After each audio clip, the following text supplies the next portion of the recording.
Hi guys, welcome back to What's Cooking today on Perfect Eats. If you guys are new here, my name is Emma. I make easy breezy recipes for those of you guys who are new to cooking. Now I know I've been on a hiatus for quite some time, so if you guys have been sticking around, thank you so much.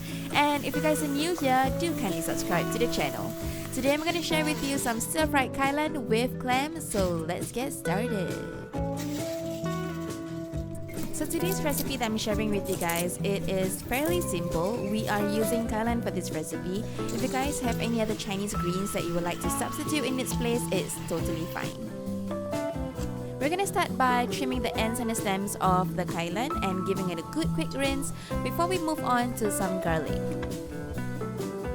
Garlic is gonna really give it that punch of a flavor, so I am using about 6 cloves right here and I'm just gonna mince it up. To elevate this dish, we are going to throw in some clams. Now, clams are really versatile. They are sweet and slightly salty, and although they have a fishy taste, it's not too overpowering. So we're gonna start by stir-frying your minced garlic. Now at this point of time, do watch out for the flame, make sure it's not too high, otherwise your minced garlic is gonna be too bitter if it's too overcooked or over-fried. Just a couple of seconds in and we can start throwing in our vegetables.